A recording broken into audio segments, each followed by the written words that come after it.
Good morning, good evening, good afternoon to all the aspirants. कैसे हैं आप सभी? तो आज हमारा डे वन है एसएम का और हम डे वन को स्टार्ट करने वाले हैं सबसे पहले चैप्टर नंबर वन से, that is introduction to SM. तो इस चीज को स्टार्ट करने से पहले मैं ये जानना चाहूंगी कि आप सभी मुझे बताइए कि इस एसएम का मतलब आखिरकार होता क्या है। देखिए, ये चैप्टर हम कर रहे हैं इंट्रोडक्शन टू एसएम, ठीक है। तो आप सबसे पहले ये बताइए कि भाई स्ट्रैटेजिक का मतलब क्या होता है और मैनेजमेंट का मतलब होता क्या है। तो सबसे पहले हम समझते हैं कि ये टर्म स्ट्रैटेजिक का मतलब होता है कुछ भी ऐसा करना ताकि हम अपने प्लान्स को अचीव कर सके, दैट इज द स्ट्रैटेजिक। मतलब कि एक ऑर्गेनाइजेशन के अंदर कुछ भी करने के लिए हम किसी भी बिजनेस में या किसी भी प्रोफेशन में जब भी हम एंटर करते हैं तो कुछ गोल्स, कुछ ऑब्जेक्टिव्स, कुछ विजन या मिशन हमारे दिमाग में होता है और उसको अचीव करने के लिए हम किसी भी बिजनेस के अंदर एंटर करते हैं, किसी भी प्रोफेशन को कैरी करते हैं। तो उसके लिए क्या किया जाता है, बहुत सारे तरह के प्लान्स बनाए जाते हैं। बहुत आपने फंक्शंस भी पढ़े होंगे मैनेजमेंट में, planning, organising, staffing, directing, controlling. तो किसी भी चीज को अचीव करने के लिए हम बनाते हैं प्लान, और उस प्लान को अचीव करने के लिए क्या चीज है जो हमें हेल्प करती है, दैट इज द स्ट्रैटेजी। मतलब आपको एक बिजनेस में आप एडवांटेज ले सके, आप कुछ भी टारगेट्स को अचीव कर सके, जो भी आप चाहते हैं अपने गोल्स को अकम्प्लिश कर सके, उसको प्राप्त कर सके, मार्केट में अपनी मार्केट शेयर बढ़ा सके, अपनी प्रॉफिटेबिलिटी को बढ़ा सके, कुछ भी, किसी का भी कुछ भी ऑब्जेक्टिव हो सकता है। तो उस चीज को अचीव करना, आपको एक तरह का एडवांटेज देना, वो क्या होता है, strategic. Second term is management. Management ना दो एस्पेक्ट्स में समझा जाता है, दो तरह से मैनेजमेंट हो सकता है। मैं आपको बताती हूँ, देखिए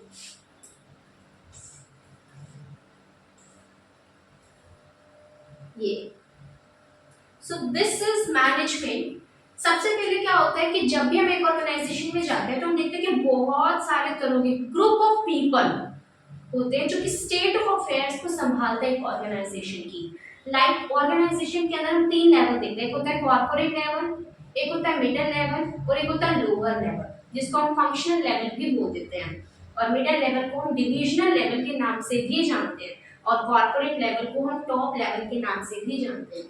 तो इन तीनों लेवल्स के ऊपर कौन मिलती है, मैनेजमेंट, जो कि क्या देखते हैं कि ऑर्गेनाइजेशन के अंदर क्या हो रहा है, कैसे हो रहा है, क्या हमें अचीव करना है, क्यों हमें अचीव करना है, कैसे रिसोर्सेज को एलोकेट किया जाए ताकि हमारे रिसोर्सेज इफेक्टिवली और एफिशिएंटली यूटिलाइजेशन हो। उन रिसोर्सेज का ना ही अंडर यूटिलाइजेशन हो, ना ही ओवर यूटिलाइजेशन हो।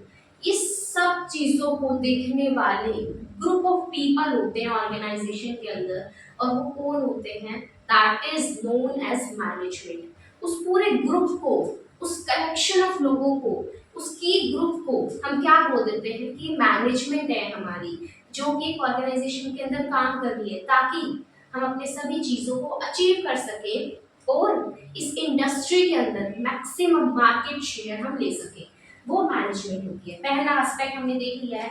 देखो, जैसे कि resources, manpower, money, material, technology, इन सभी चीजों को इकट्ठा किया जाता है ताकि एक ऑर्गेनाइजेशन के अंदर हम क्या कर सके, काम कर सके।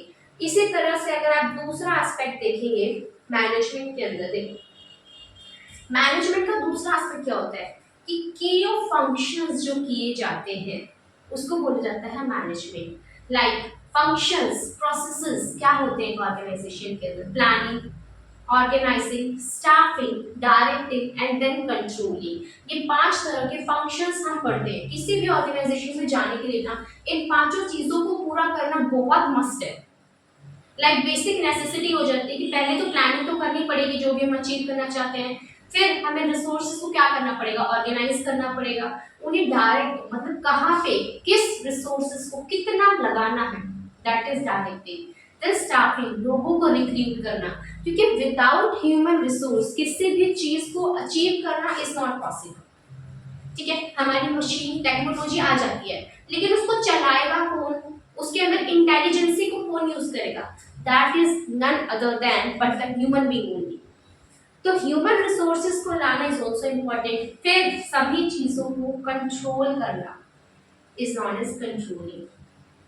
और ये सारे फंक्शंस एक प्रॉपर मैनर में चले ताकि ऑर्गेनाइजेशन को किसी भी तरह का कुछ भी नुकसान ना हो, इस कि उनको मैनेज करना, प्रॉपर मैनेजमेंट एक ऑर्गेनाइजेशन के अंदर हो रही है।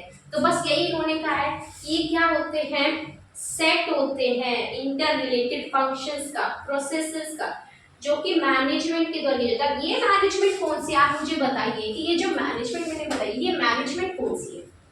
ये मैनेजमेंट ग्रुप ऑफ पीपल है जो हमने ऊपर वाले पैरा में पढ़े थे, ठीक है, ताकि हम क्या कर सके, अपनी ऑर्गेनाइजेशन के मैनेजमेंट कर सके। फंक्शंस हमने देखे, planning, organising, staffing, directing and controlling. इसके हेल्प से ऑर्गेनाइजेशन क्या करती है, अपने गोल्स देखते। अब ऑर्गेनाइजेशन क्या करती है, देखो, मोबिलाइजेशन करती है, एक्विजिशन करती है रिसोर्सेज का, उन्हें अलोकेट करती है अलग अलग जगह पर, ताकि हम क्या कर सके, अपनी ऑर्गेनाइजेशन को बेटर पोजीशन के ऊपर लेके जा सके। ये एक ऐसा प्रोसेस है जो कि इन्फ्लुएंस भी करता है, मैनेज करना, किसी भी चीज को अच्छी तरह से चलाना हमारे ऊपर एक काइंड ऑफ इन्फ्लुएंशियल डालता है कि भाई आपको ये काम इस तरह से करना है ताकि आपकी ऑर्गेनाइजेशन इस पूरी इंडस्ट्री के अंदर सबसे बेटर हो सके। मतलब आपकी कैपिटलाइजेशन बेटर, आपका ईपीएस बेटर, आपका पीई रेशियो बेटर, आपकी प्रॉफिटलाइजेशन भी सबसे ज्यादा बेटर, आपकी प्रोडक्शन कैपेसिटी सबसे बेटर, आपका एम्प्लॉय का ले ऑफ, आपका एम्प्लॉय का टर्नओवर सबसे ज्यादा कम हो, बेटर से बेटर ऑर्गेनाइजेशन का यूटिलाइजेशन हो। इन सभी चीजों को क्या, किस चीज में हमें हेल्प करती है, स्ट्रैटेजिक मैनेजमेंट, ठीक है।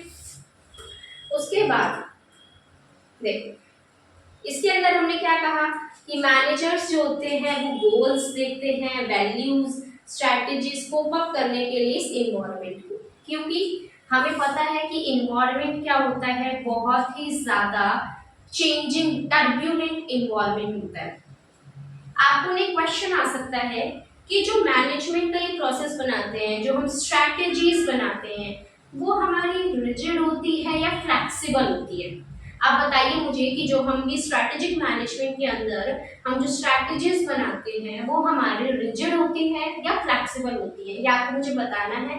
अपना आंसर अभी नोट डाउन कर लीजिए क्योंकि उसका आंसर अभी इसी क्लास में मैं आपको बताऊंगी, ठीक है। चलिए, उसके बाद हमने इधर क्या देखा,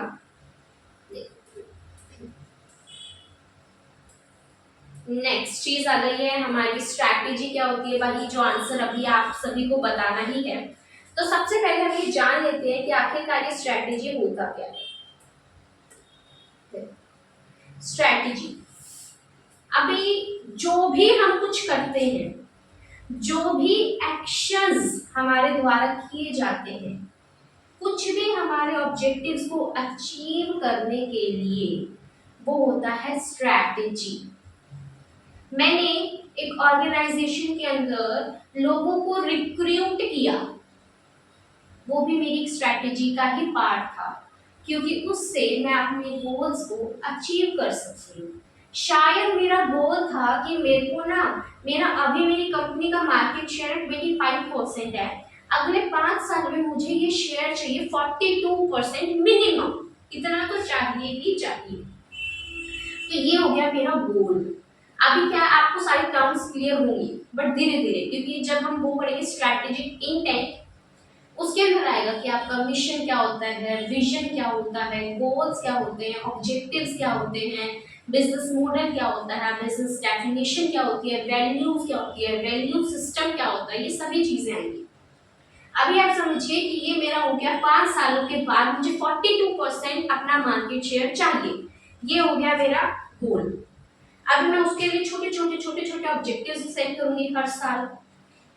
उस गोल को अचीव करने के लिए मैंने आज लोगों को रिक्रूट किया है और अपनी ऑर्गेनाइजेशन के अंदर, ये क्या था, मेरी स्ट्रैटेजी का ही एक पार्ट था।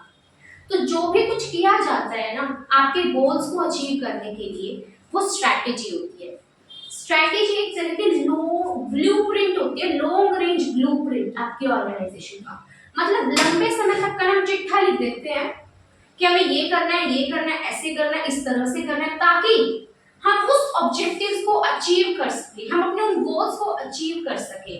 वो क्या होता है हमारा स्ट्रैटेजी। स्ट्रैटेजी सिर्फ यही नहीं, ये क्या है, एक गेम प्लान है। अब हमें गेम प्लान है मैनेजमेंट का, ताकि वो क्या कर सके, सेम चीज अपने ऑर्गेनाइजेशन के अंदर अपना मार्केट पोजीशन बेटर कर सके, ऑर्गेनाइजेशन के अंदर अपने कस्टमर्स को सेटिस्फाई कर सके, अपने ऑर्गेनाइजेशन के ऑब्जेक्टिव्स को अचीव कर सके। हम जब भी कुछ भी करते हैं ना, तो हमारे दिमाग में कुछ क्वेश्चन आते हैं कि अब आज क्या है और फ्यूचर में हमें क्या अचीव करना है, what we are now, what we want to do, what we want to become, where we want to go. ये सभी चीजें हमें कौन बताता है, स्ट्रैटेजी। ये स्ट्रैटेजी जो चीज है ना, ये हमें हेल्प करती है जानने में कि भाई हमें क्या चाहिए, चाहते क्या हो तुम। ठीक है, कि किसी भी ऑर्गेनाइज बिजनेस में आपने, मान लीजिए आपने कोई भी बिजनेस एंटर किया, किसी भी तरह के प्रोफेशन में आप एंटर हुए, तो आपके दिमाग में फर्स्ट एंड फॉरमोस्ट थिंग तो यही आएगी ना कि भैया आप चाहते क्या हो, आप क्या अचीव करना चाहते हो, आपको फ्यूचर में क्या बनना है, वो क्या चीज हेल्प करती है, स्ट्रैटेजी। जैसे कि मैं आपको एक एग्जांपल देती हूँ, कोका कोला। कोका कोला ने पहले वो बड़े वाली बोतल आती थी ना, वो कितने ml की, 50 ml समथिंग, 1 लीटर, अभी मतलब अलग अलग। फिर कोका कोला ने क्या किया, छोटी बोतल 5 रुपए की भी स्टार्ट कर दी, कि भाई ताकि हम क्या कर सके, ज्यादा से ज्यादा कस्टमर्स को अट्रैक्ट कर सके अपनी तरफ। तो वो क्या थी उसकी स्ट्रैटेजी, क्या चाहिए था उन्हें, मार्केट शेयर ज्यादा चाहिए था, कस्टमर्स को सेटिस्फाई उन्हें करना था। तो वो कोका कोला का बोतल को 5 रुपए का बना देना इज व्हाट, स्ट्रैटेजी। सेम एक ही चीज हमने देखी थी पतंजलि, स्वदेशी हैं हम, हमारी हर चीज हर्बल आती है, इन सभी चीजों को बनाना, ये हर चीज किसकी मार्केटिंग करते हैं कि हम स्वदेशी हैं, मेड इन इंडिया हैं, हम हर्बल हैं। ये क्या है, हमारी स्ट्रैटेजी है, किस लिए, ऑर्गेनाइजेशन को ज्यादा से ज्यादा बेटर बनाने के लिए। ठीक है ना। और एक आपने एक एग्जांपल देखा होगा कि रतन टाटा जी ने जब नैनो को इंट्रोड्यूस किया था, तो उसको नैनो को इंट्रोड्यूस करते वक्त उन्होंने ये टैगलाइन बना दी थी, गरीबों की कार, गरीबों की कार। तो जब भी कोई परचेज करता था ना, तो उसके दिमाग में जो स्ट्राइक होती थी, भाई ये तो गरीबों की कार है, हम इसको लेके जाएंगे ना तो सोसाइटी के अंदर हमारा स्टेटस डिग्रेड होगा, जिसके वजह से वो फ्लॉप हो गई। तो वो क्या थी, फ्लॉप स्ट्रैटेजी। तो जो भी आप एक्शन करते हैं ना, ताकि आप अपने आप को इम्प्रूव कर सके, बेटर कर सके, that is a part of strategy. अभी वो सक्सेसफुल भी हो सकती है, वो फ्लॉप भी हो सकती है, डिपेंड्स कि आपने उसके ऊपर कितना सोच विचार किया, किस तरह से आपने उसको बनाया। इसी से रिलेटेड ना एक चीज और ये आती है कि किसी भी चीज के ऊपर विजय को हासिल करने के लिए जो भी हमारे द्वारा किया जाता है, उसको बोला जाता है स्ट्रैटेजी। एक एग्जाम्पल आप देखो, सन फार्मा बहुत सारे एक्विजिशंस करते हैं, मर्जर्स करते हैं, बाकी अलग अलग कंपनीज के साथ में। वो क्या है, उनकी स्ट्रैटेजी का ही पार्ट है, क्योंकि वो क्या करना चाहते हैं, अपना मार्केट शेयर बढ़ाना चाहते हैं। वो चाहते हैं कि इस पूरे इंडिया के अंदर, in fact not in India, outside the India, broad में भी सबसे ज्यादा मेडिसिन किसकी हो, सन फार्मा की हो। तो that is also a part of what, strategy. चलिए बुक में से देखते हैं बुक हमारी क्या कहती है। ठीक है जी, चलिए देखो, स्ट्रैटेजी लॉन्ग रेंज ब्लूप्रिंट है, ऑर्गेनाइजेशन बताते क्या क्या उसको चाहिए, क्या उसकी डायरेक्शन उसको बताती है कि हमें क्या काम कैसे करना है, ताकि हम अपने क्या कर सके, हम अपने उद्देश्य को अचीव कर सके, डेस्टिनेशन को हम पा सके, where it wants to be, what it wants to do, how it wants to do that things, where it wants to go. आपने एक चीज देखी होगी कि जब भी हम माला बनाते हैं ना, फूलों की या मोतियों की, वो एक थ्रेड हर एक मोती में से पास होता है। तो स्ट्रैटेजी भी क्या है, एक कॉमन थ्रेड है जो ऑर्गेनाइजेशन के हर एक फंक्शन, हर एक प्रोसेस में से पास होता है। आज मुझे कोई चीज को प्लान करना है, तो वो भी क्या है, स्ट्रैटेजी का ही एक हिस्सा है। क्यों, ताकि ऑर्गेनाइजेशन में मैं जो चाहती हूँ अचीव करना, जिस मुकाम को मैं हासिल करना चाहती हूँ, उसे हासिल कर सकूं। ऑर्गेनाइज कर रही हूँ मैं किसी चीज को, स्टाफ कर रही हूँ, डायरेक्ट कर रही हूँ या कंट्रोल, ठीक है। हर एक फंक्शन में से, प्रोसेसेस में से स्ट्रेटेजी पास होती जाती है। तो ये क्या है, कॉमन थ्रेड है जो ऑर्गेनाइजेशन की हर एक एक्टिविटीज में से जाता है, ठीक है। उसके बाद आपसे क्वेश्चन पूछा गया था थोड़ी देर पहले कि स्ट्रैटेजी रिजिड है या फ्लेक्सिबल। मैंने कहा कि हम ना बहुत ज्यादा इन्वेस्ट कर देते हैं अपनी स्ट्रैटेजीज को बनाने में, क्योंकि भाई ये एक अभी की बात नहीं है, ये फ्यूचर से रिलेटेड हो गया। तो फिर आज हमने सारी चीजें सोची, भाई मैं ना ये करूंगी, मैं ना वो करूंगी, और ऐसे करूंगी, ऐसे करूंगी। तो क्या ये रिजिड हो या फ्लेक्सिबल? देखो स्ट्रैटेजी क्या है ना, फ्लेक्सिबल होती है। टाइम टू टाइम हमें स्ट्रैटेजी को मॉडिफाई भी करना पड़ता है, अप टू डेट भी रखना पड़ता है उसे, क्योंकि आपका जो इन्वायरमेंट है ना वो बहुत ही ज्यादा कॉम्प्लेक्स भी है और बहुत ही ज्यादा टर्बुलेंट भी है। वो चेंज होता रहता है विद द टाइम, वो स्टेबल नहीं रहता है। आज कुछ है, क्या पता कब कौन सी ऑर्गेनाइजेशन कुछ भी अपना इनिशिएटिव ले। पेस्टल पढ़ते हैं ना, पेस्टल पॉलिटिकल, ऑर्गेनाइजेशनल और इकोनॉमिक, सोशल, टेक्नोलॉजिकल, तो ये चेंजेस हमारे आते रहते हैं। तो इस वजह से आपकी जो स्ट्रैटेजी होती है वो फ्लेक्सिबल होती है, ठीक है। वो ऑर्गेनाइजेशन के रिसोर्सेज को मोबिलाइज करती है, ह्यूमन के एफर्ट्स को डायरेक्ट करती है, उनके बिहेवियर को देखती है ताकि ऑर्गेनाइजेशन सक्सेसफुल हो सके और वो सरवाइव कर सके लॉन्ग रन के अंदर। अभी इस चैप्टर को शुरू करने से पहले ना हमने ये देखा था कि स्ट्रैटेजिक का मतलब क्या होता है और मैनेजमेंट का मतलब क्या होता है। उसको देखने से पहले आप एक बात बताइए कि क्या स्ट्रैटेजी मैनेजमेंट को सब्स्टिट्यूट कर सकती है? बिल्कुल भी नहीं। स्ट्रैटेजी अपने एक्शंस हैं, मैनेजमेंट उस चीज को चलाने का तरीका है।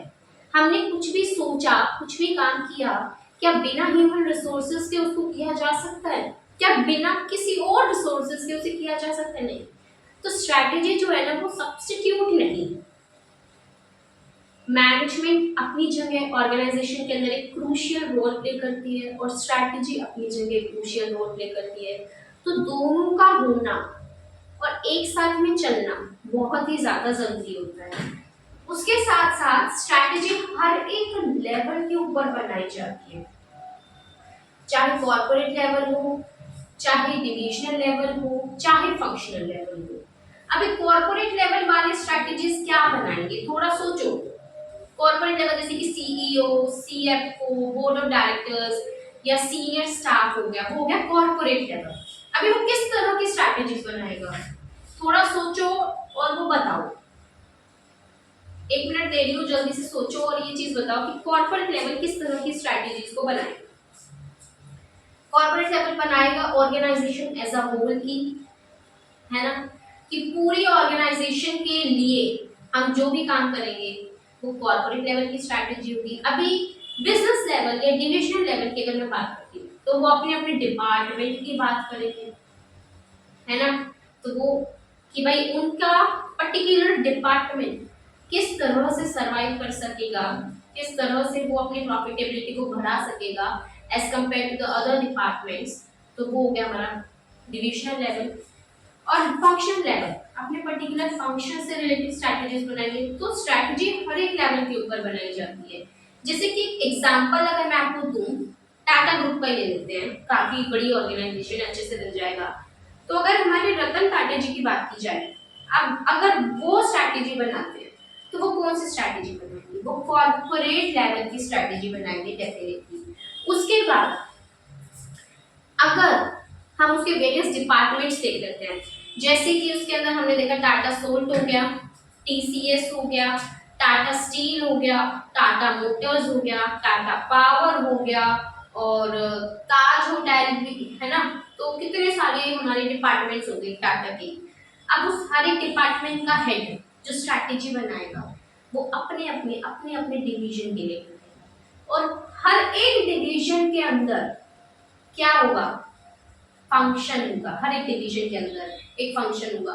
जैसे कि मान लीजिए टाटा सोल्ट है, उसके अंदर प्रोडक्शन का भी होगा, उसके अंदर प्रोक्योरमेंट का भी होगा, उसके अंदर मार्केटिंग का भी होगा, उसके अंदर सेल का भी होगा, उसके अंदर R&D भी होगा, उसके अंदर HRM भी होगा। तो वो हर एक फंक्शन से रिलेटेड जो स्ट्रैटेजी बनाई जाएगी वो फंक्शनल लेवल स्ट्रैटेजीज हो गई। तो बस यही इन्होंने इधर लिख के भी कहा है, स्ट्रैटेजीज बनाई जाती है कॉर्पोरेट लेवल के ऊपर भी, डिविजनल लेवल के ऊपर भी एंड फंक्शनल लेवल के ऊपर भी स्ट्रैटेजीज। कॉर्पोरेट स्ट्रैटेजीज बनाई जाती हैं टॉप मैनेजर्स के द्वारा, किस लिए? ताकि हम एक्सपेंशन कर सके, ग्रोथ कर सके, वर्टिकल हॉरिजॉन्टल इंटीग्रेशन कर सके, डाइवर्सिफिकेशन कर सके, मर्जर्स कर सके, टेक ओवर कर सके। आपके लिए पूरी यूनिट आएगी जो कि टॉप लेवल स्ट्रैटेजीज से रिलेटेड, कॉर्पोरेट लेवल स्ट्रैटेजीज के नाम से आएगी। उसके अंदर हम उसके 4 पार्ट्स देखेंगे, major part, stability, expansion, retrenchment and combination. और फिर उस एक्सपेंशन के अंदर हम 4 पार्ट्स देखेंगे, इंटेंसिफिकेशन, डाइवर्सिफिकेशन, मर्जर और अलायंस। तो ये आप एक पूरी यूनिट आएगी, ये उसी के पार्ट्स दिए हैं, ठीक है। उसके बाद चलिए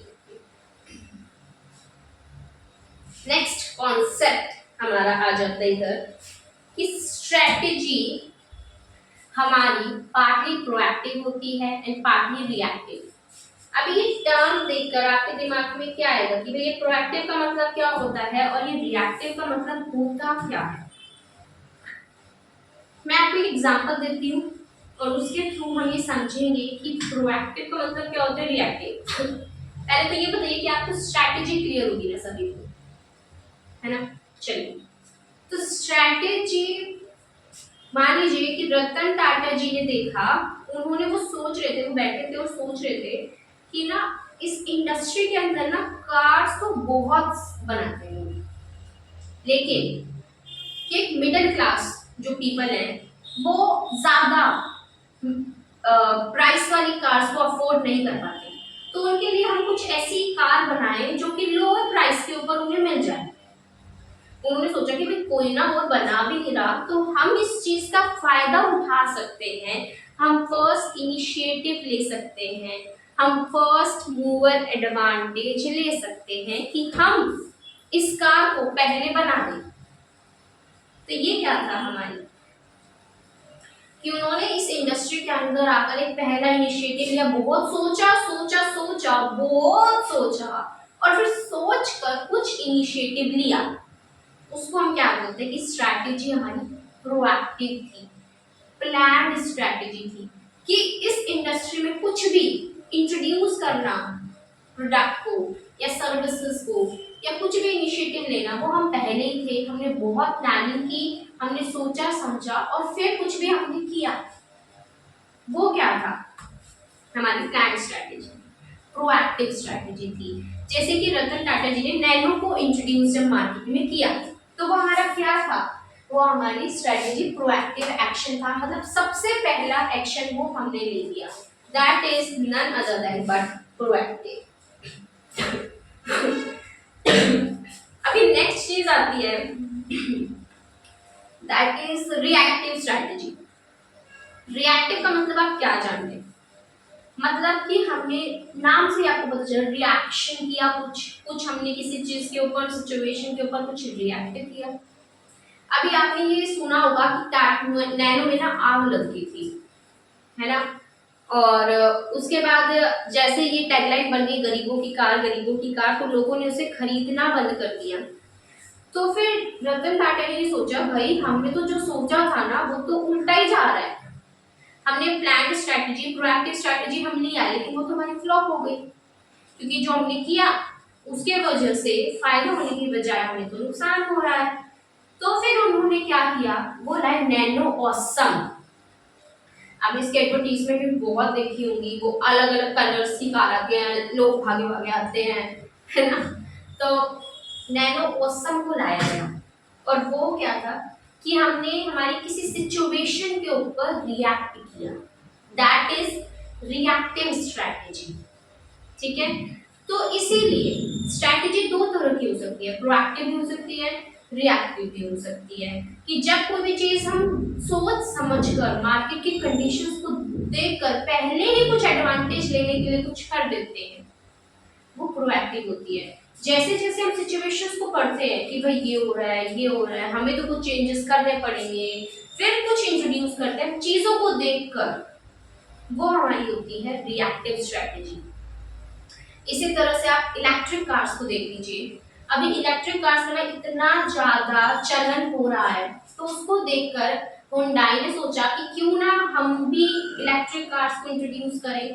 तो वो क्या था, वो क्या इनिशिएटिव माना जाएगा, रिएक्टिव स्ट्रेटजी, कि देखकर कि सब ये कर रहे हैं, सब ये कर रहे हैं, वो भी ये कर रहे हैं, हमें भी ऐसा करना चाहिए ताकि हमारा मार्केट शेयर गिर ना जाए। वो क्या होता है, वो रिएक्टिव स्ट्रेटजी होती है। तो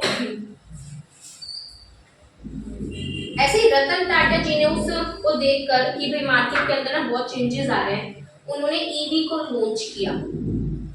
वो क्या था, रिएक्टिव स्ट्रेटजी था। ईवी मतलब यही वो वाली कार ना, इलेक्ट्रिक वाली। तो इलेक्ट्रिक व्हीकल उन्होंने लॉन्च किया, that is a part of reactive strategy. Proactive क्या होती है, मैनेजर्स के पार्ट पे की जाती है, एक सेकेंड, हाँ, मैनेजर्स के पार्ट पे की जाती है ताकि हम मार्केट की पोजीशन को इम्प्रूव कर सके, अपनी फाइनेंशियल परफॉर्मेंस को इम्प्रूव कर सके, है ना। उसके बाद रिएक्टिव क्या होती है कि रिएक्शन देना, unanticipated development, fresh market conditions को, वो क्या हो जाती है हमारी स्ट्रेटजी। अभी आपके दिमाग में एक चीज आएगी कि क्या प्रोएक्टिव जरूरी होती है या रिएक्टिव, बताइए। ठीक है, दोनों होना जरूरी है। एक मैनेजमेंट को ना दोनों चीजों के अंदर बेटर होना बहुत ज्यादा जरूरी है, क्योंकि हम दिमाग चलाते हैं कि भाई हम किसी भी ऑर्गेनाइजेशन के अंदर बेटर हो सके, ठीक है, तो वो होता है प्रोएक्टिव, आपका होना जरूरी है। लेकिन मार्केट के चेंज होने के साथ साथ, उसमें वेरियस कंडीशंस के चेंज होने के साथ साथ आपको रिस्पोंड भी करना जरूरी है। अदरवाइज क्या होगा ना कि दूसरे कॉम्पिटिटर्स आएंगे और आपको गिरा देंगे, जैसे कि नोकिया के साथ हुआ। नोकिया उस टाइम पे ना, पहले जब नया नया आया उस टाइम इतना ज्यादा चला कि कोई दूसरा आ ही नहीं पा रहा था, सबसे ज्यादा मार्केट शेयर ही उसका था। हर किसी बंदे के हाथ में अगर फोन देखने को मिलता था ना, नोकिया। मेरे पापा का भी फर्स्ट फोन जो था ना वो नोकिया ही था, और काफी लंबे टाइम तक उन्होंने वो नोकिया ही चलाया था। लेकिन मार्केट के अंदर लोग एंड्रॉइड लाने लग गए, ठीक है, फिर वो टच स्क्रीन वाले फोन्स का चलन आया, तो अभी लोगों ने कहा कि भाई हमें शिफ्ट होना है नए फोन के ऊपर। नोकिया ने कहा कि भाई नहीं, यही फोन सही है। उसने मार्केट को देखते हुए रिएक्टिव स्ट्रैटेजी नहीं बनाई, उसने रिएक्शन नहीं दिया किसी भी चेंजेस के ऊपर, जिसके वजह से वो क्या हो गया, फ्लॉप हो गया। तो आज आप नोकिया की हालत देख ही सकते हैं कि क्या हुई, किस वजह से, क्योंकि वो रिएक्टिव स्ट्रैटेजी के अंदर बेटर नहीं था। तो दोनों के अंदर ना बेस्ट होना जरूरी होता है। जैसे ही कह रहे कि both proactive and reactive strategy का होना जरूरी होता है, ताकि आप अनसर्टेन इन्वायरमेंट को कोप अप कर सके।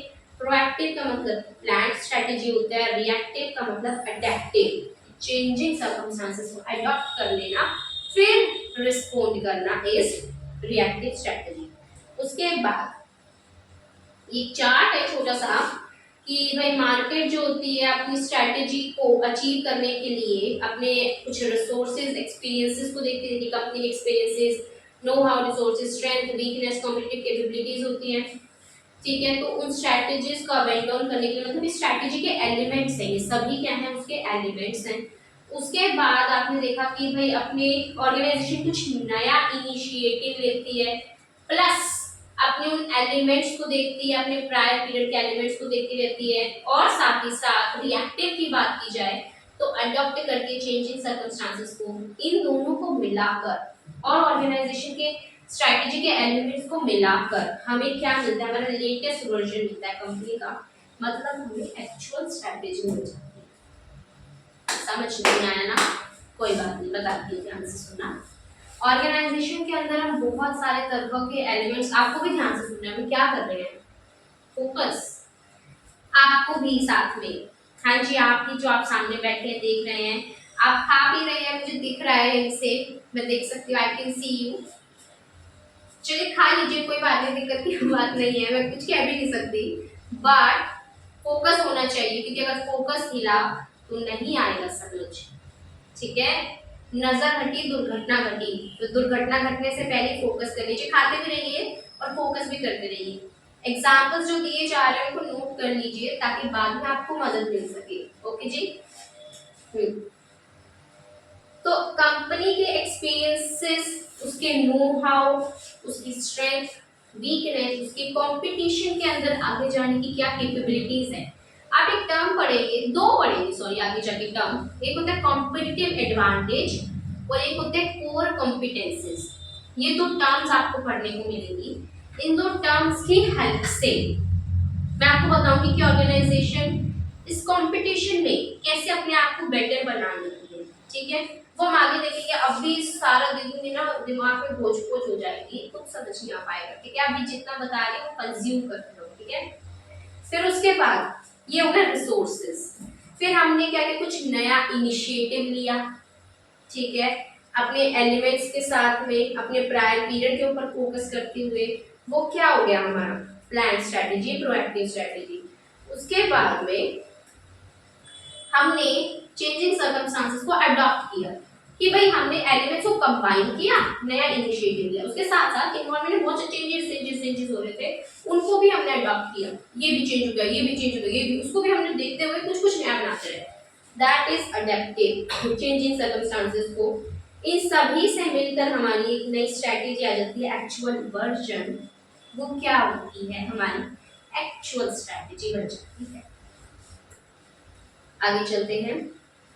कंपनी की करंट स्ट्रेटेजी जो होती है वो फ्लो करती है, एक सेकेंड।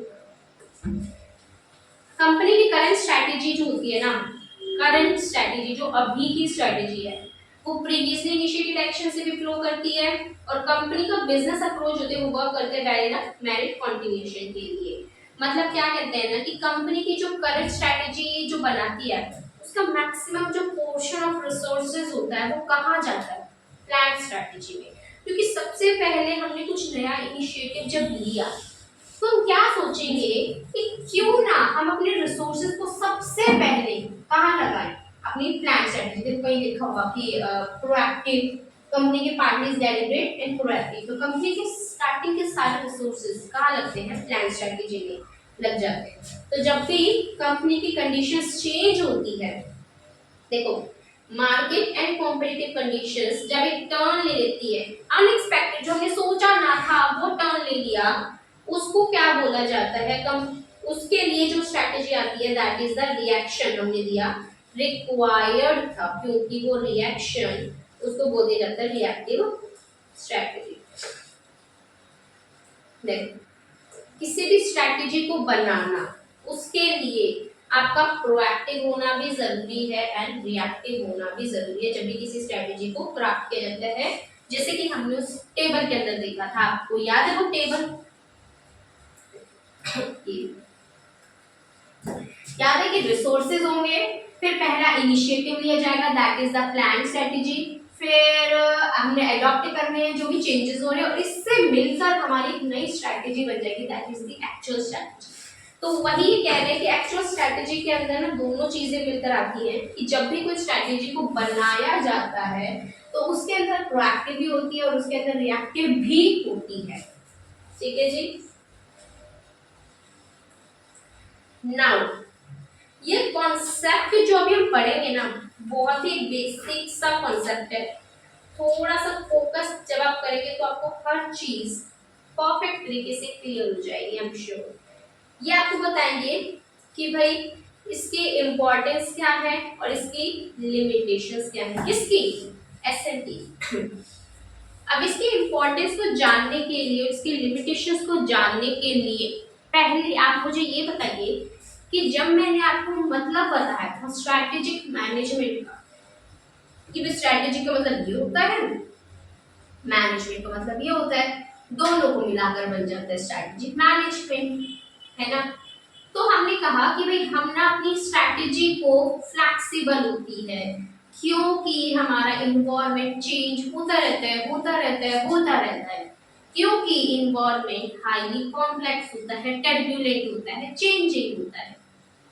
तो उस चेंजिंग इन्वायरमेंट के अंदर किस तरह से सरवाइव किया जाए, कैसे हम अपने रिसोर्सेज को एक बेटर मैनर में लगाएं, एफिशिएंट इफेक्टिव मैनर में लगाएं ताकि इस चेंजिंग सर्कमस्टांसेस को हम अडॉप्ट कर सके, इन्वायरमेंट के अंदर बेटर परफॉर्म कर सके। वो चीज हमें क्या हेल्प करेगी? स्ट्रेटेजी। क्योंकि हमारा मेन मकसद क्या होता है? एक कॉम्पिटिटिव एडवांटेज लेना। कॉम्पिटिटिव एडवांटेज लेना मतलब कि इस कंपटीशन के अंदर, इस भरे कंपटीशन इंडस्ट्री के अंदर कैसे हम अपने आप को सुपीरियर बना सके, कैसे हम कुछ ऐसा करें ताकि हमारी प्रॉफिटेबिलिटी बाकियों के कंपैरिजन में मैक्सिमम हो सके। इसको क्या बोला जाता है? Competitive advantage. मतलब कुछ तो ऐसा एडवांटेज मेरे पास है कि जो इंडस्ट्री का एवरेज प्रॉफिट चल रहा है ना, उससे ज्यादा प्रॉफिट मेरा है। उस पूरी इंडस्ट्री के कंपैरिजन में सबसे ज्यादा प्रॉफिट मेरा है। तो उसको क्या बोला जाता है कि मेरा इस कंपटीशन के अंदर एडवांटेज है।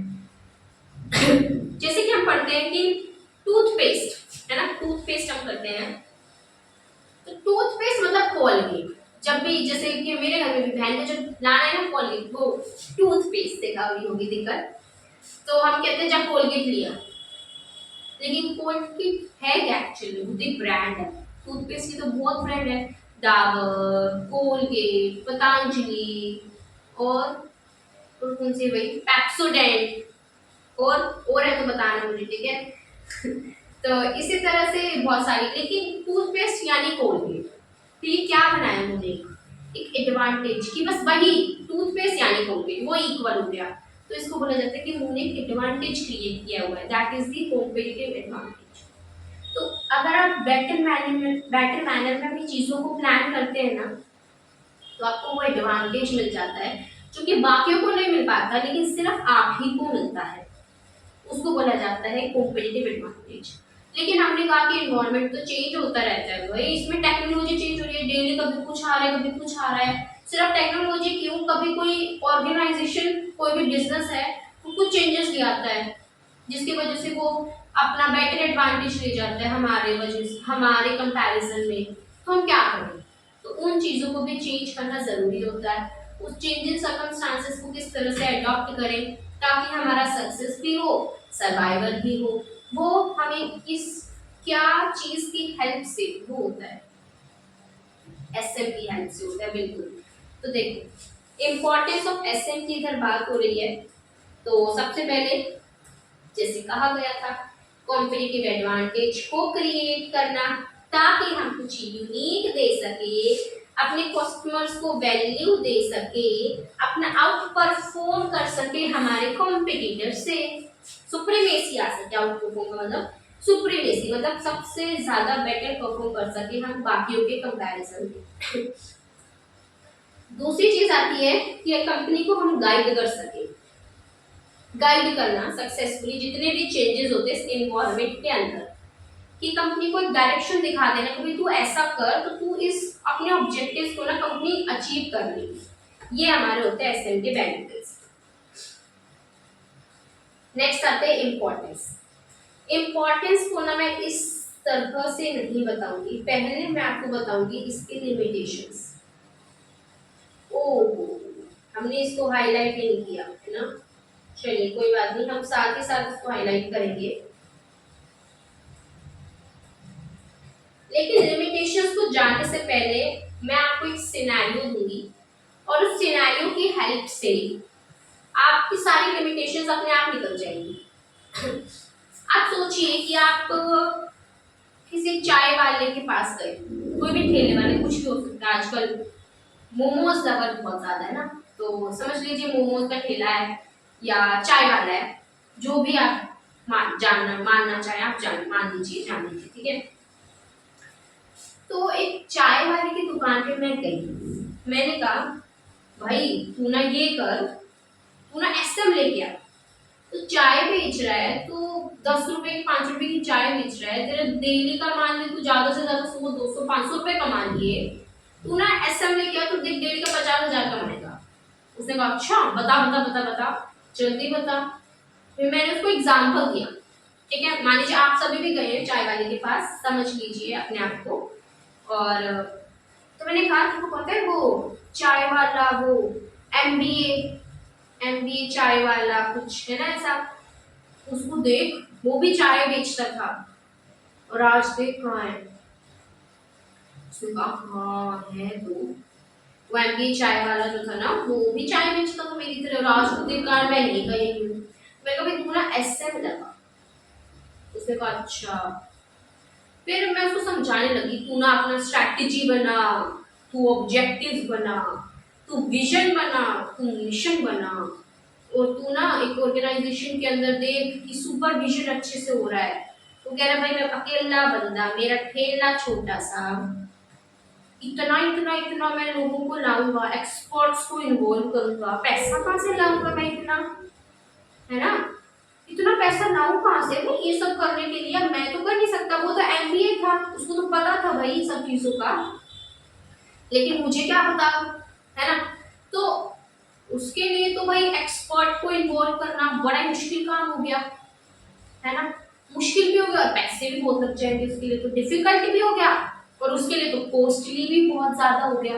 समझ रहे हैं। फिर हमने कहा अच्छा, फिर हमने कहा कि उसको, जब मैं, तुम बैठे हो मुझे समझा रहे हो, अब ना तुम गए एक सिनेरियो सोचो, ये चाय वाला था, चाय वाला मुझे बोले चल भाई चाय वाले में बैठ गया, और तू ना मेरी मेरी बातें सुनता जा सारी सारी। मैं यहाँ बैठी हूँ, चाय वाला यहाँ बैठा है, और वहां खड़े कस्टमर, कस्टमर कह रहे भाई चाय ला चाय ला चाय। अब मैं उसे कह रही हूँ कि तू ना अपना कर ऑर्गेनाइजेशन के अंदर तू ऑब्जेक्टिव गोल सेट कर ले कि तुझे ना अगले 4 सालों में ना अपनी चाय के एक ठेले से कम 10-15 ठेले तो कर ही ले। उसने कहा अच्छा सोच लिया। फिर मैंने कहा तू ना गोल्स तो तेरा बन गया, अब तू ऑब्जेक्टिव सेट कर। उसने कहा अच्छा, विजन भी हो गया, मिशन भी हो गया, लेकिन उसके साथ साथ में अभी मैंने कहा कि ना तेरे को ना स्ट्रेटेजिक इंटेंट भी अपना देखना पड़ेगा। तेरा मॉडल क्या है ये बता, तेरी डेफिनेशन क्या है ये बता। उसे मैं क्या बोलने जा रहा है भाई, समझ नहीं आ रहा कुछ। इतने एफर्ट्स कौन लगाए, एक तो समझना मुश्किल इसको, उनको समझ नहीं रहा, ऊपर से इतने एफर्ट्स लगाए कौन, है ना। अपना कस्टमर खड़े चाय दे उनको, अपना ये तेरी एसएम समझो में बैठ के, तो डिफिकल्ट हो गया समझना, अंडरस्टैंड करना, कॉस्टली हो गया, ये एफर्ट्स डिमांड करता है, टाइम बहुत लग जाता है भाई। ऐसे को करने में तो छोटी चीज थोड़ी है। आज हम सारी की सारी प्लानिंग कर रहे हैं आगे को लेकर, हम कह रहे हैं कि भाई हमें ना कौन सा मॉडल अडॉप्ट करें, हम स्टेबिलिटी करें या हम एक्सपेंशन करें या हम रिट्रेंचमेंट करें, या सभी का कॉम्बिनेशन लगाते हैं। बेंचमार्किंग हमें करनी चाहिए या नहीं करनी चाहिए, कुछ बीबीए की जरूरत है या नहीं है। अब ये इस चीज को इतना ज्यादा सोच विचार करना, टाइम कंज्यूमिंग तो हो ही गया। और टाटा का एग्जांपल वो कहते थे, तो टाटा का एग्जांपल याद है मेरी क्या, बोला वो फ्लॉप हो गई थी उसकी स्ट्रैटेजी। मैंने कहा हाँ हुई तो थी। फिर बोला इतना इन्वायरमेंट ये चेंज हो रहा है, कुछ भी हो सकता है, कोई गारंटी दे रहा है कि सक्सेस मिलेगी ही मिलेगी। मैंने कहा बात तो सही कह रहा है, ये तो गारंटी नहीं है कि मुझे फ्यूचर में सक्सेस मिलेगी ही मिलेगी, है ना। तो बस ये कहते थे कि गारंटी नहीं देता कि फ्यूचर में आप सक्सेसफुल होंगे या नहीं होंगे।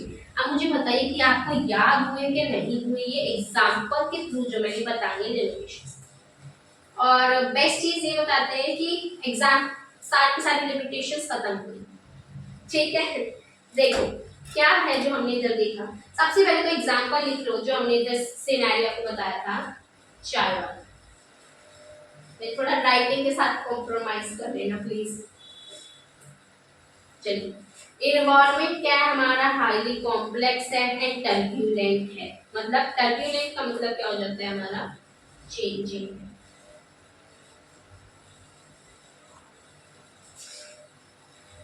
उसके बाद इसको डिफिकल्ट है अंडरस्टैंड करना, इस कॉम्प्लेक्स एनवायरमेंट को, कि कैसे फ्यूचर में एग्जैक्टली बताना, फ्यूचर में हम कोई काम किस तरह से करें, इसको समझना ही मुश्किल है भाई।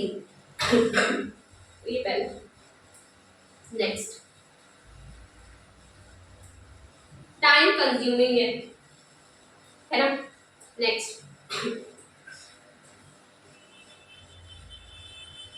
एक और था इसके अंदर कि इसके अंदर ना बहुत ज्यादा एफर्ट्स ये मांगता है हमसे। देखो ये क्या है, कॉस्टली है, उसको पैसे इतने लग जाएंगे भाई, हमारे एक्सपर्ट्स को हम कहाँ से ना, देखो इसके अंदर ऐड करता है, बहुत ज्यादा खर्चा एक ऑर्गेनाइजेशन के अंदर, एक्सपर्ट्स को हमें लाना पड़ता है, ठीक है ना। तो ये हमारे लिए क्या हो गया, कॉस्टली हो गया। और ये आ गया कि हमारी ऑर्गेनाइजेशन के अंदर ये गारंटी भी नहीं करता है कि हमारी ऑर्गेनाइजेशन सक्सेसफुल होगी या नहीं होगी, कि ये डिफिकल्ट होता है एस्टिमेट करना कि कैसे रिस्पॉन्सेज आगे जाकर आएंगे, डिफिकल्ट टू प्रिडिक्ट कि फ्यूचर में सक्सेसफुल होंगे या नहीं होंगे, ये हम पता नहीं लगा सकते हैं। ओके, तो यहाँ जाकर हमारे खत्म हो जाते लिमिटेशंस। ये देखो हमारा कॉम्प्लेक्स इन्वायरमेंट है, कॉम्प्लेक्स इन्वायरमेंट है तो हमारे लिए जानना पहचानना कि किस इन्वायरमेंट में किस तरह से रिएक्ट करना मुश्किल है, कॉस्टली है, टाइम कंज्यूमिंग है, डिफिकल्ट है एस्टिमेट करना कि फ्यूचर में रिस्पॉन्स कैसा आएगा, ठीक है। इसके अंदर ये difficult to complex and turbulent के अंदर आप पता है कौन सा था, ये वो था कि आपके लिए डिफिकल्ट है टू अंडरस्टैंड, इसको समझना ही मुश्किल है, ठीक है। और आपने एक टाइम कंज्यूमिंग के अंदर आप ये भी लिखना, एक ये लाइन लिख देना कि इसके अंदर ये एफर्ट्स बहुत ज्यादा मांगता है, एफर्ट्स डिमांडिंग है ये,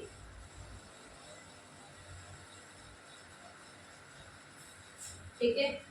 चलिए ये हमारे हो जाते हैं यहाँ पे लिमिटेशंस कंप्लीट। नेक्स्ट हमारी चीज आ जाती है दैट इज बेनिफिट्स। एक टर्म यहाँ ये सर्वाइवल टू द फिटेस्ट, मतलब ये मतलब हम कल क्लियर करें, आप कमेंट सेक्शन में बताएंगे कि आज ही आपको बताने, आप में से आप किसी को बताने आपको, चलिए बता देते हैं, ठीक है। सर्वाइवल टू द फिटेस्ट का मतलब क्या होता है, मतलब कि ऑर्गेनाइजेशन के अंदर इस स्ट्रैटेजिक मैनेजमेंट से हमें इतने ज्यादा बेनिफिट्स मिल जाते हैं, इतने एडवांटेज हमें मिल जाते हैं कि हम बेस्ट तरीके से सरवाइव कर पाते हैं अपनी इस इंडस्ट्री के अंदर, that is the survival to the fittest. अभी मैंने इसका ना क्लाइमेट थोड़ा छोड़ दिया, मतलब एक छोटा सा ट्रेलर सा ही बताया है, आप इसके बारे में थोड़ा सा रिसर्च कीजिए, रिसर्च और फिर मुझे कमेंट सेक्शन में बताना है, और आप सभी ने मुझे कल आकर बताना है, ठीक है। चलिए नेक्स्ट हमारे आते हैं कि स्ट्रेटेजी के मैनेजमेंट के क्या क्या बेनिफिट्स होते हैं, मतलब इंपॉर्टेंस क्या है, इसके एडवांटेजेस क्या है। अभी क्वेश्चन ये आ जाता है कई बार कि इससे ना हमें ये बोला गया कि इस स्ट्रेटेजी के ऑब्जेक्टिव्स क्या है, ऑब्जेक्टिव्स का मतलब इसके मकसद, ठीक है, उद्देश्य क्या है, तो आपको दो बताने, गाइड करता है कंपनी को सक्सेसफुली और कॉम्पिटिटिव एडवांटेज को क्रिएट करता है। लेकिन अगर बात की जाए कि इसके बेनिफिट्स क्या है, ठीक है, बेनिफिट्स क्या है, इसकी इम्पोर्टेंस क्या है, या फिर इसके एडवांटेजेस क्या है, वो पूछे अगर आपसे जाएंगे तो आपको क्या बताने हैं ये चीजें। उसके लिए पहले मैं आपको बताती हूँ एक ट्रिक, जिससे कि आपको अच्छे से याद हो जाए।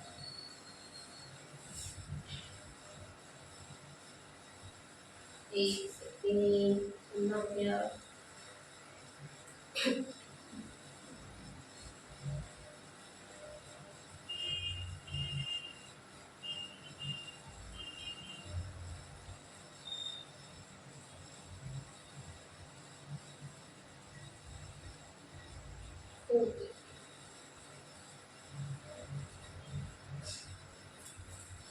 पीसी ने जीडी को एलजी पे चलाकर क्रैक किया, पीसी ने जीडी को एलजी पे चलाकर क्रैक किया।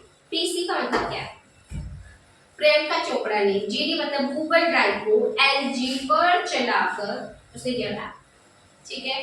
हाँ जी, तो ये है आपका क्या, अक्रोनियम। अब इस अक्रोनियम की हेल्प से मैं आपको करके अंडरलाइन, और फिर हम एक सिनेरियो में आपको बताऊंगी, और उसी सिनेरियो से हम सारे के सारे बेनिफिट्स देखेंगे।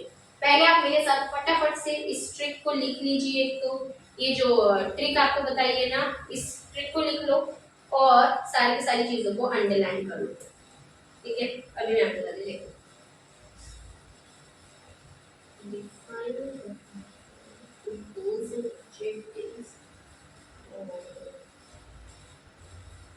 प्रोएक्टिव होने में हेल्प करता है। तो वही तो होता है एक फ्रेमवर्क, लॉजिकल फ्रेमवर्क देता है आपको। और जी जी जी जी देखो, अभी हमने क्या क्या किया थोड़ा सा याद हुआ आपको? हमारे गोल्स एंड ऑब्जेक्टिव्स बताता है, ये हमें हेल्प करता है प्रोएक्टिव होने में। प्रोएक्टिव स्ट्रेटजी क्या होती है, फटाफट से दोहरा लो बैठे बैठे। प्लान स्ट्रेटजी होती है फर्स्ट इनिशिएटिव लेना, है ना। लॉजिकल फ्रेमवर्क देते हैं ये हमें, और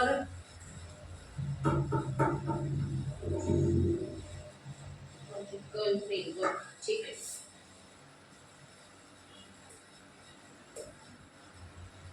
ऑर्गेनाइजेशन के अंदर एक पाथ फाइंडर का काम करते हैं। ओके जी। और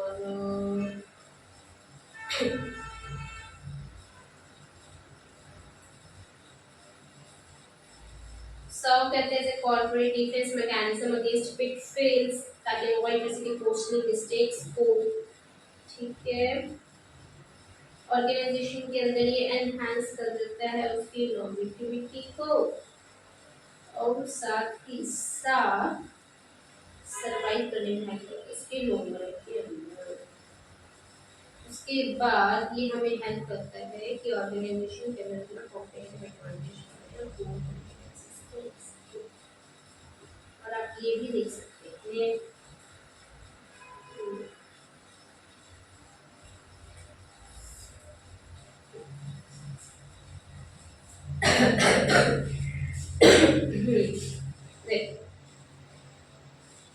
सबसे पहले तो ये हमें हेल्प करता है, प्रिपेयर करते हैं ऑर्गेनाइजेशन की कैसे उसे फेस करना है फ्यूचर पी, ठीक है। दूसरा ये हमने क्या कहा कि उसने जो हेल्प करे गोल्स एंड मिशंस के लिए, तो ये हो गया हमारा जी। उसके बाद ये देता है सी। उसके बाद core competencies and competitive advantage, उसके अंदर ऑर्गेनाइजेशन हेल्प करता है कि वो प्रोएक्टिव हो इंस्टेड ऑफ रिएक्टिव, तो ये हो जाता है हमारा पी। और साथ ही साथ ऑर्गेनाइजेशन को हेल्प करता है कि वो डिफेंस मैकेनिज्म्स के अंदर अगेंस्ट चले, तो मतलब ये होता है रिएक्टिव।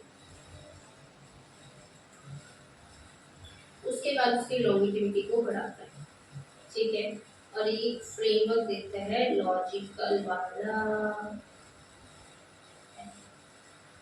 तो आपका पी हो गया, सी हो गया, पीसी ने जीडी को एलजी पर चढ़ाकर उसे किया था रैप, तो आर हो गया।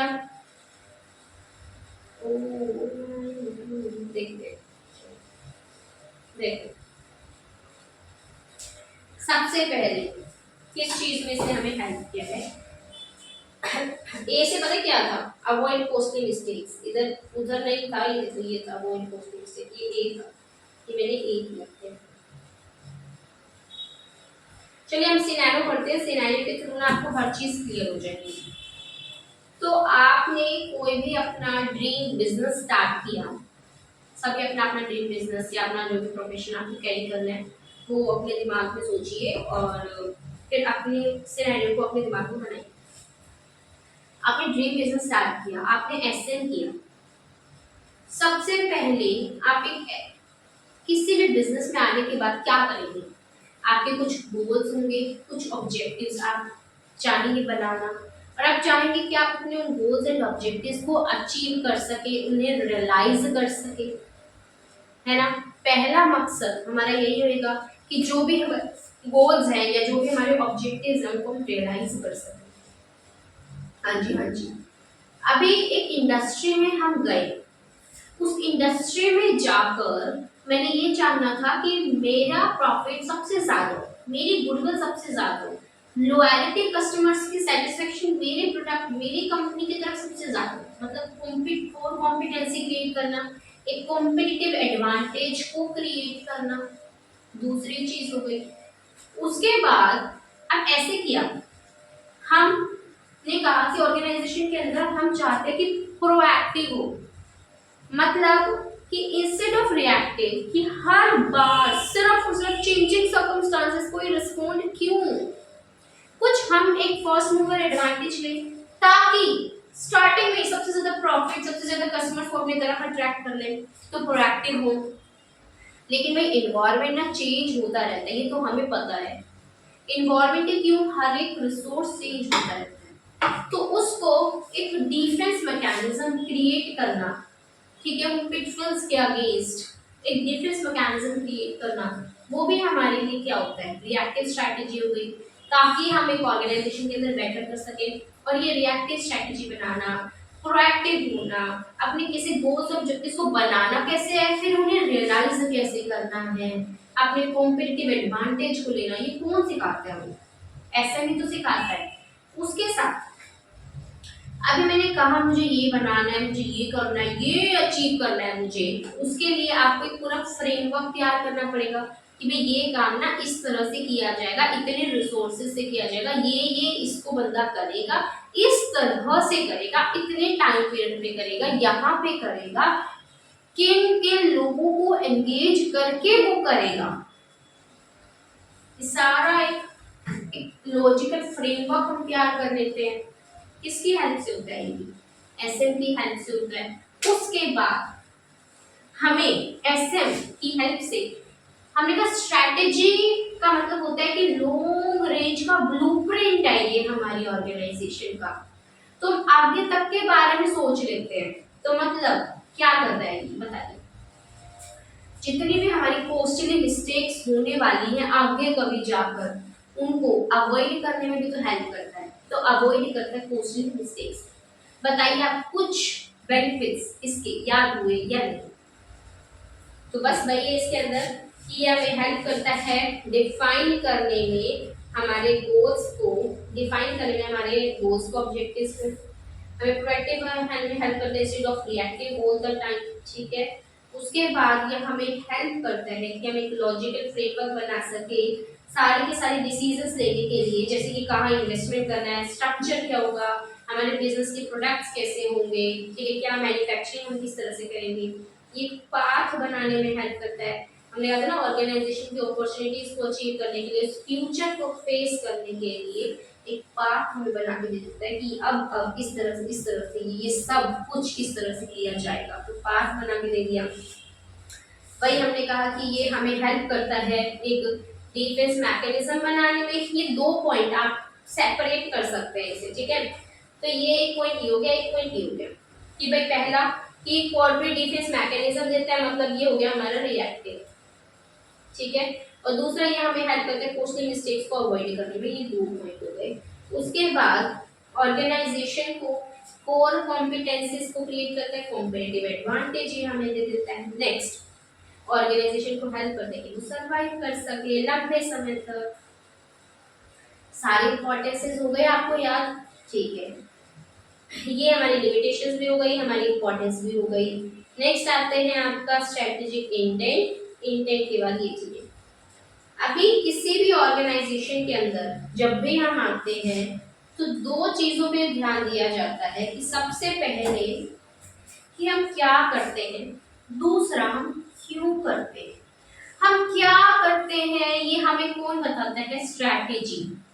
लेकिन हम किसी भी चीज को क्यों कर रहे हैं, आप भी जैसे आए, सबसे पहले आपसे सीए कोर्स में आप आए तो आपसे पूछ गया क्या करते हैं, भाई हम सीए की पढ़ाई कर रहे हैं, आप क्यों कर रहे हैं, क्योंकि भाई आगे जाके या तो हमें अपनी प्रैक्टिस करनी है या जो भी जॉब करनी है व्हाटएवर, तो क्यों करना, किसी क्या करते हैं वो आते हैं स्ट्रैटेजी में, क्यों करते हैं वो आते हैं स्ट्रैटेजिक इंटेंट में।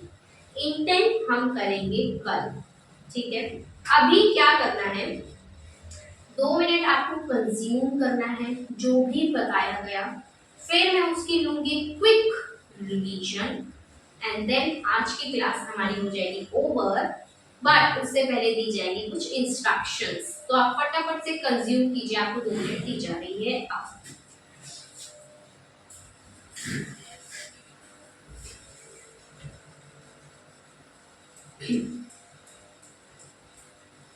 मैं हर चीज बुक के साथ बता रही हूँ, स्टडी मटेरियल को ही यूज किया जा रहा है बट प्रॉपर मैनर में हाईलाइट करके, ताकि आपको कोई भी दिक्कत ना हो, क्योंकि भाई ये हमारे लिए ना हमारी बेसिक चीज है।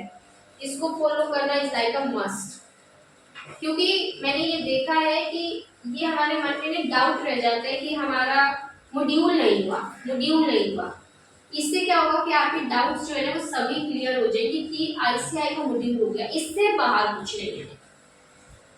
ठीक है, तो ये वीडियो जो बनाई जा रही है ना, सारी क्लासेस जो रिकॉर्ड की जा रही है, ये May 24 के लिए बिल्कुल ताजी ताजी बनाई जा रही है। ठीक है ना, आप यहाँ डेट भी देख सकते हैं, टाइम भी देख सकते हैं, नीचे सब कुछ दिया हुआ है। तो बस आपने काम कीजिए और जो भी डाउट आएगा उसको कमेंट सेक्शन में लिख दीजिए। मैं सारे के सारे डाउट्स जो होते हैं वो एड्रेस करूंगी आपके। अगर ऐसा लग रहा है कि बहुत ज़्यादा डाउट्स आ रहे हैं तो अलग से सेपरेट वीडियो बनाई जाएगी और आपके सारे डाउट्स को उधर एड्रेस किया जाएगा। अगर छोटे मोटे डाउट्स आते हैं तो उनको क्लासेस में एड्रेस किया जाएगा। बस आपको कमेंट सेक्शन में जो भी डाउट आता है, कुछ पूछना है, किसी चीज़ से रिलेटेड कुछ गाइडेंस चाहिए, बस कमेंट सेक्शन में लिख दीजिए। आपका और मेरा मोड ऑफ कम्युनिकेशन हुई है ना, तो बस वो लिख देना। ठीक है, 2 मिनट देके आपको कंज्यूम कर लीजिए सारा टॉपिक। इस चार्ट के थ्रू फिर हम सारा का सारा रिवाइज कर लेंगे जो हमने आज किया है।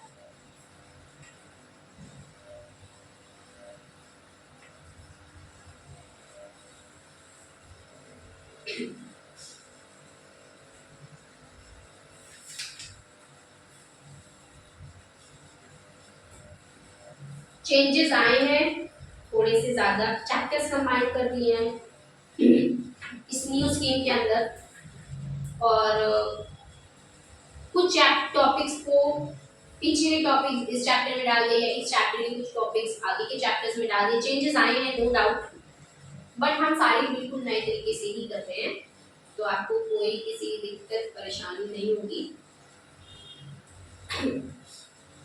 चलिए, तो अपना रिवीजन हम स्टार्ट करते हैं।